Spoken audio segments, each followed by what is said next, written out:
Happy July 4th, everybody. We've gone 16-9 since our last stream in early June. We now have the best record in the National League. The Reds, Braves, and Padres are chasing us, but we've been creating a little bit of distance.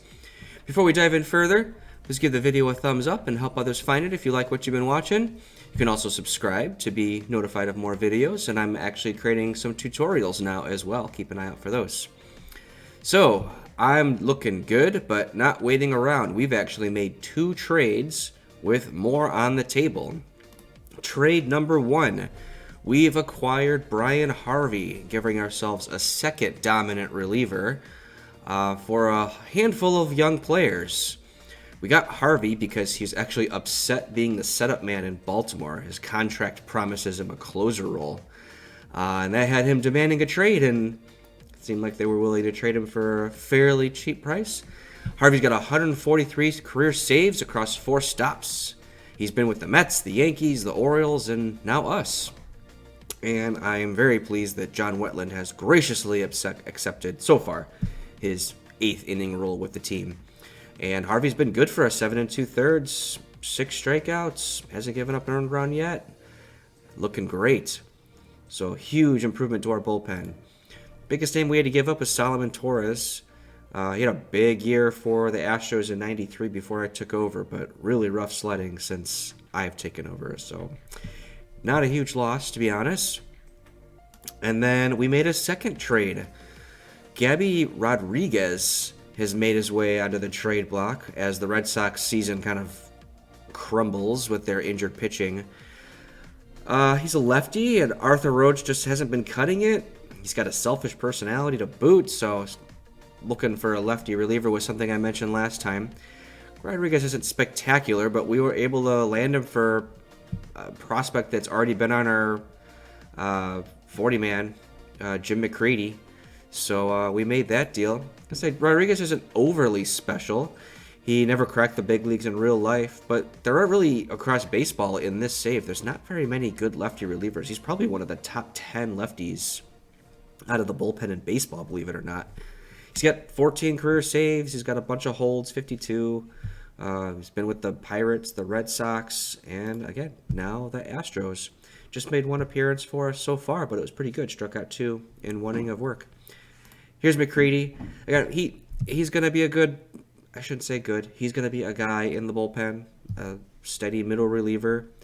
We actually got him from the Cubs a couple of seasons ago and didn't develop the way we would hoped he would. And the Red Sox have already called him up. He's doing pretty good. 9 innings already. They're kind of using him in mop-up duty so far. But we'll keep an eye on his career. So here's what we look like now. Those 2 additions to the bullpen give us really a top-tier one according to OSA. It's got relief pitcher ranked 2nd and closer ranked 6th. Although I don't get it because I've got Harvey as my closer and Wetland is my setup man. But whatever. The offense has taken a little bit of a step back this month. We're still 1st in runs scored for the season. Barry Bonds hasn't quite been himself. In the Chad Townsend homer spree, he's taken a little bit of a hiatus over the last month or so. His batting average has fallen pretty significantly as well, and his on base. But the wonderful thing about our lineup is it's pretty stacked from top to bottom. Yes, Alex Rodriguez hitting 7th or 8th. Yes, please, I will take that. Actually, we got Durham hitting 8th, but we've been using A-Rod in the 8 hole a little bit more. We've even got David Justice and his 14 home runs coming off the bench now. Still don't think he's going to survive through the trade deadline. Our outfield is just way too left-handed right now. And we still have Andrew Jones. We put him back into AAA, get him some more time down there now that our starting outfield is healthy again. The starting pitching has stabilized some. Tommy Green and Mike Soroka both cooled off in June.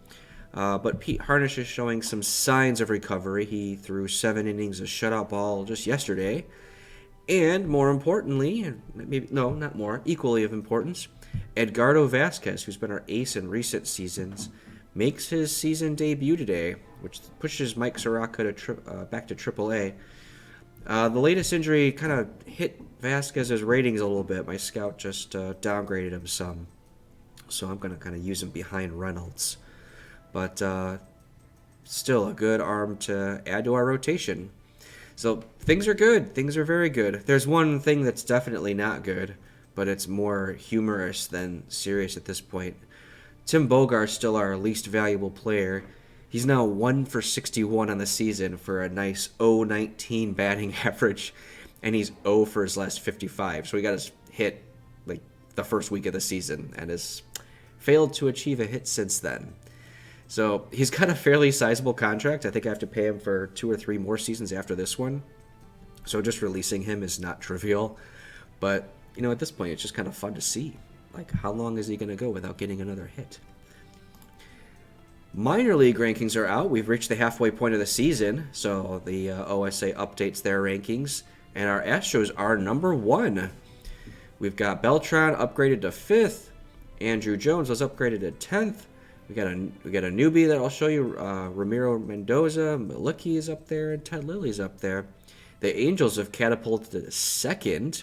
So not only do they have the best record in baseball, but they have the number 2 farm system. So the Angels brought a reign of terror to the American League in the mid-1980s, and it looks like they might bring a second one pretty soon here.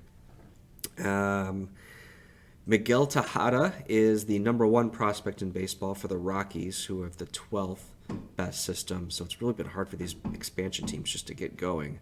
The Marlins are still sitting at 17th. And let's talk about Ramiro Mendoza, because he's a name I haven't really mentioned much. So nice looking profile, very Shane Reynolds-like, with much lower stamina. And that's kind of the trick. Is he a starter or a reliever? This shows him as a reliever. He's a viable starter. Won't go very deep into games, kind of a 5 or 6 inning starter. It's kind of an interesting choice. But right now I'm just using him as a reliever in the pen, hoping that he can perform better, because he's been pretty awful in AAA Tucson. His selfish personality is also a problem. I've got some prominent selfish players. I got rid of Arthur Rhodes. But that could still be a detractor for me bringing him up this season. But this is one we'll definitely keep an eye on, especially if he improves his performance. The other prospect, although he doesn't technically qualify as a prospect anymore because he played half a season with the Cubs. Bill Miller is still sitting in AAA because I don't have a position for him to play here. Got Ray Durham at 2nd and Greg Jeffries at 3rd. He's not replacing those guys. He just wrapped up a 40-game hitting streak in AAA. He's boasting a nice 345, 413, 511 slash line. So, not bad. Pretty good accomplishment, even if it's AAA. Some other accomplishments in the world of baseball. Tim Scott got his career 310th save, getting ahead of Raleigh Fingers, and he's now got 313. So, there's your new all-time saves leader. Mike Greenwell, former Texas Ranger, helped us get our 2 World Series titles, has 2,000 hits now, and he's having a career year, it seems, at age 32. He's hitting 347 in Detroit. On-base percentage high as always, but the power is unprecedented for him. He's slugging .573, 16 home runs. So, fun seeing Mike Greenwell continue his career in style out there in Detroit. And then Melito Perez has earned his 150th career victory, and he's almost to 2,000 strikeouts. And he's just 30 years old, so this is another potential 3,000 strikeout candidate. 300 wins does not look like it's in the cards. Speaking of the cards, they're terrible. Jeremy Burnitz has his 200th home run, and this is an interesting one because he's an upcoming free agent, and he's on the trade block. So speaking of the trade block, that's what it looks like now. We're into July, so other teams have added their names. Still can't get anything going in a deal for Pudge. Just for fun, just started throwing out, I'll give you Andrew Jones, Ray Durham, and Bill Miller, and I still hit the make this trade work now, and nothing. So the Giants are not serious about trading Pudge. Burnett's only of interest if there's some kind of injury or if they're willing just to give him away. I already mentioned my outfield is far too left-handed. So throw in another corner outfielder that's lefty is not in my best interest, probably. And his fielding is not great, and I have a bunch of fly ball pitchers, and outfield defense is pretty important to what I do. Really, where we stand with none of these outfielders or position players, they're either inaccessible or I'm just not that interested in them. We kind of need a bona fide ace to win the World Series. Shane Reynolds is close, maybe not the dominant ace that I kind of have in my mind. And the question is, can we find one without selling the farm? The answer is maybe. So 3 trades here that all kind of look interesting. This one's from Mike Mussina. Now, we have to figure out backup catcher if we do this. We've got it because we would trade Colbrin, and Hoyles is fragile. And they want Pete Harnisch. And Harnisch has actually got they both signed for 3 more years, and Harnisch is paid more. Here's the thing that has caused me not to make this trade yet.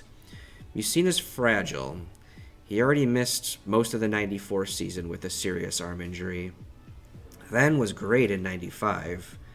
And now he's really struggling in 96 in a pitcher's ballpark. So, to be honest, I'm kind of suspicious. I think my initial reaction was like, oh, this is a slam dunk. And then my heart is telling me, like, the alarm bells are going off a little bit. So that's the Mussina potential trade. Albert Bustillos, which you're like, who? The Cardinals are willing to deal him for pretty much almost the same thing, Harnisch and Rodarte, who's my kind of best minor league outfielder at this point.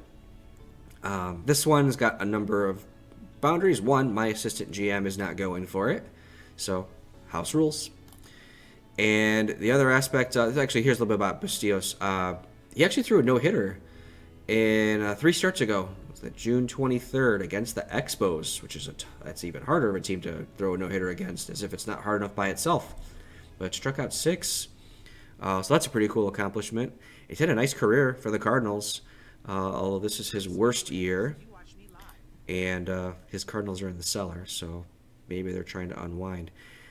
He's got a much higher salary. He's making $4 million, whereas Harnisch is only making $2.4. It's $4 million over several years too. So that's the Bustillos situation. This one just like he's a very modest upgrade over Harnisch, so I don't really think this one's serious. And then the last one that I'll throw out here is a name you probably know if you've watched my stream. Mike Schooler, the former real-life closer of the Mariners, is a ridiculous Hall of Fame starting pitcher in this game. The Padres, I guess maybe their season's starting to fall through. They still have win now, but he is a free agent at the end of the season, and they seem to be willing to partner with him. So, and same deal, Rodarte and Harnisch. So what's this look like with Schooler? First of all, what a career. He's still an Iron Man. The low stamina doesn't really matter. He's so dominant and he gives up so few base runners that he still gets deep into games. There's not much to hate about this other than the fact that he's a free agent after this season. I would certainly get draft pick compensation if I lost him. Question is, I'm here to win 2 World Series with the Astros, not 1. So do I want to sacrifice Harnisch to get 1?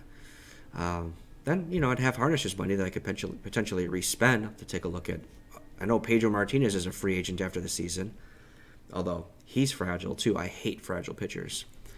So yeah, 3 big names. The big question is whether I upgrade one of my starters for one of these guys, or do I just add them using prospects instead of trying to dangle Harnisch out there?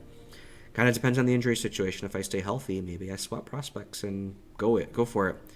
Or if it's an injury, or if it's not an injury, then I could just try to upgrade. So, no deals yet, but let's take a look at our opponent for today.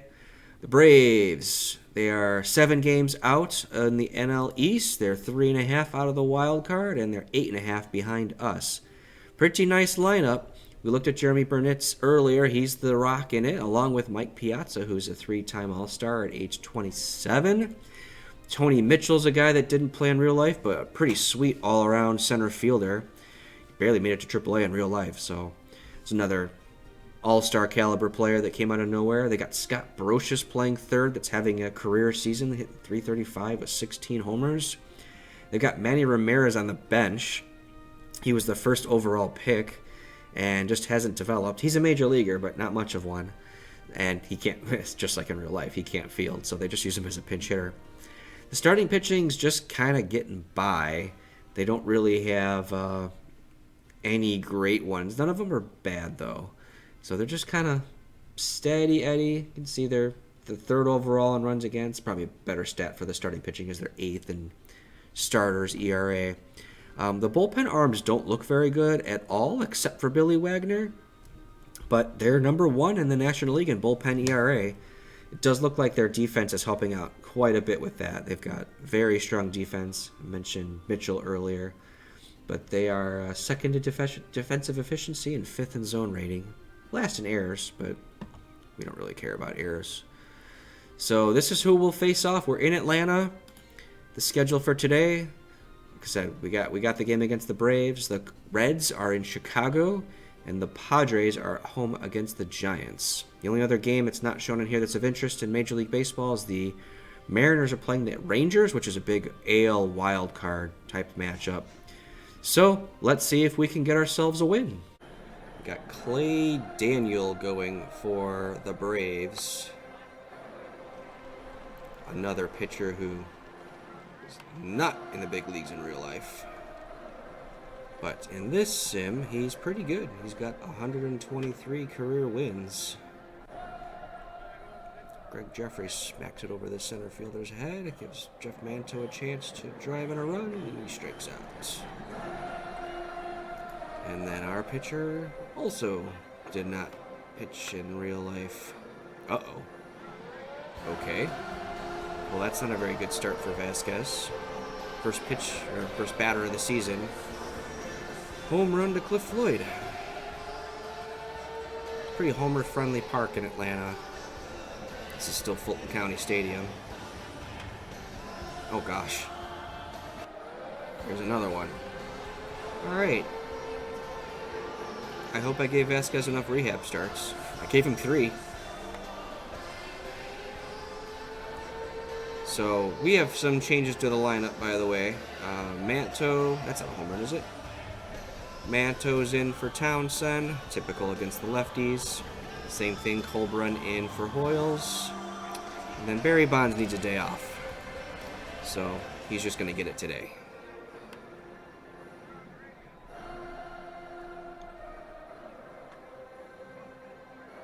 Okay, we got a home run. Greg Colbrun. Been slumping as of late, and there goes the snowflake is gone. Okay, let's hope the second inning goes a little bit better for Vasquez than the first one did. There we go, 2 strikeouts. It's a good sign for his velocity. Okay. Is this an immaculate inning? Oh, almost. I felt like it could have been. We could have looked it up, but made contact anyway. I know both the guys that struck out were 0-2. Vasquez tried to bunt his way on. Didn't work out so well. Durham's 0-2.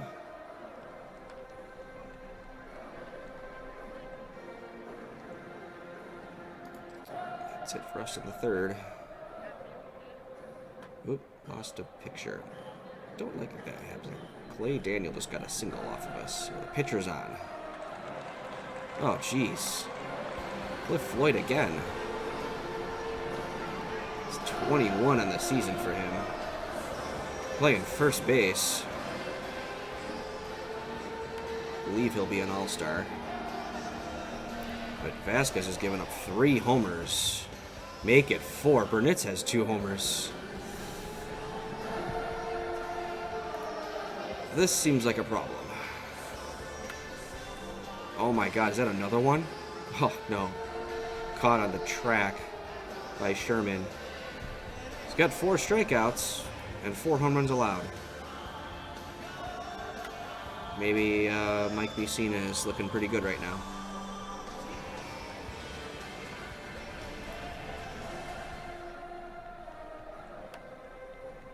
A-Rod's got extra bases with 2 outs.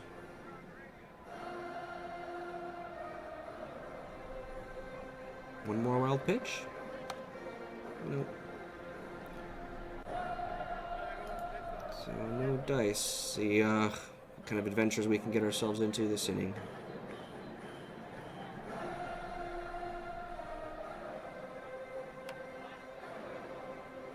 Nice play by A-Rod.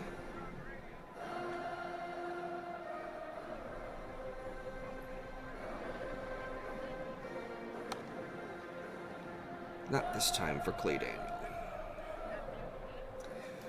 Well, it's not the worst day to lose, I guess. The 2 anchors in the bullpen, Wetland and Harvey, aren't available today anyway. But, you know, still rather win. Vasquez is bunting him over. Let's see if Durham can do anything. Nope. Getting handled here in Atlanta. Oh, here's Floyd going for number 3. Not a homer, but he's got 3 extra base hits now. Burnitz will have his chance too. It's the first walk of the game for Vasquez. I have a feeling this is going to have an ugly ending. Or not. Can't get the double play. Burnitz steals second. Run is in. It's 6-1 now. And that's it.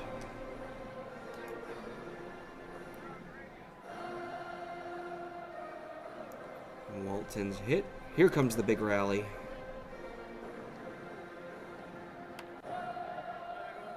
Here's E6. Okay. It's near towards the gap, but caught out there by Tony Mitchell. He's a good center fielder. All right, we're on the board again. 6-2.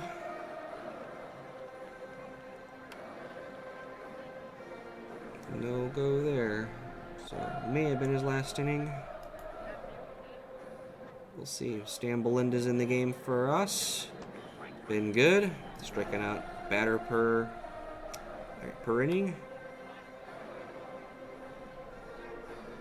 Not bad at all for a middle reliever. Okay, easy 1, 2, 3. Let's get at it here. Oh, Daniel's still in the game.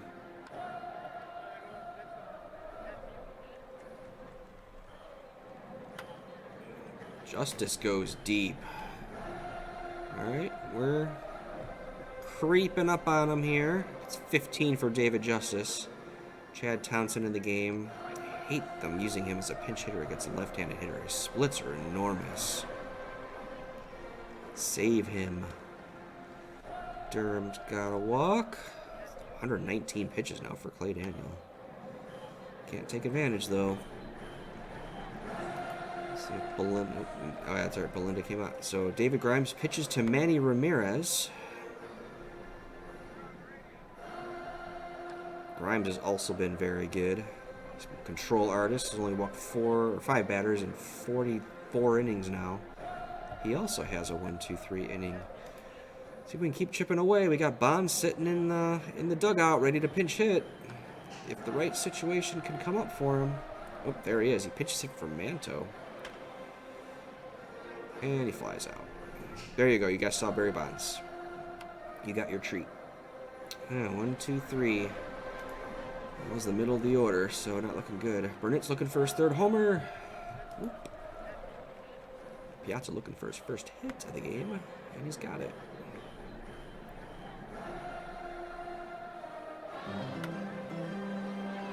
That's caught. Okay, well, you know, we got a non-zero chance of coming back here. Never know. Billy Wagner's in the game, though. Back to the lefties. Diving catch by Mitchell. He's got this a couple times. Close plays.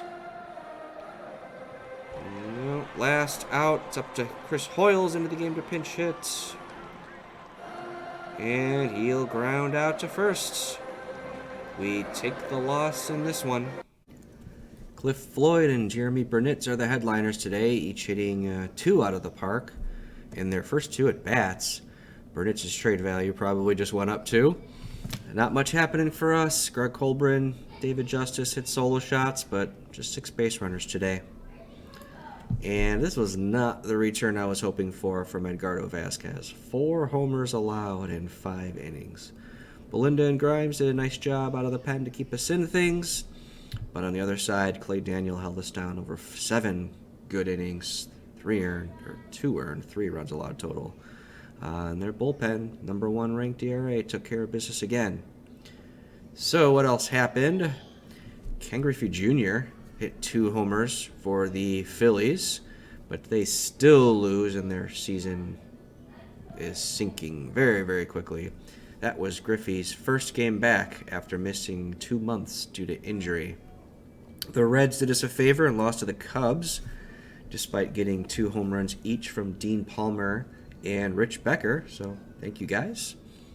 The Padres, Expos, and Dodgers all won. And then in the American League, the Angels and Yankees, and the Royals, all the division leaders, lose. The Rangers win their game against the Mariners, giving them a little extra buffer for the wild card. And then Darryl Strawberry is a twin now and hit 2 out of the park today in that win over the Royals. Your standings after the games, July 4th. The 3 AL leaders all lost, and their chasers all won. So they all lose a game in the standings to their division rivals. And then Houston, we keep our 5-game lead in the NL Central, but our hold on the NL's best record is loosened, just a half game better than the Dodgers and the Expos now. And we also stay a game and a half behind the Angels for the best record in all of baseball. And then the Braves and Padres climb a game closer to the wild card against the Reds, so that race is getting more and more interesting. So a lot of pennant race squeezing going on right now as we start to utter those words entering July. So that is our wrap for today. As I mentioned earlier, I'm starting to make some different videos, some tutorials of nature. So if you've made it this far in the video, I'm certainly interested in more of those ideas. Also interested in any predictions, what's going to happen with all these races in the second half of the season. How's your team going to do? And in general, if you like the content, please give me a thumbs up. You can hit the bell or the subscribe button to get notifications of other videos. And for today, I hope you've enjoyed yourself, and we'll see you next time.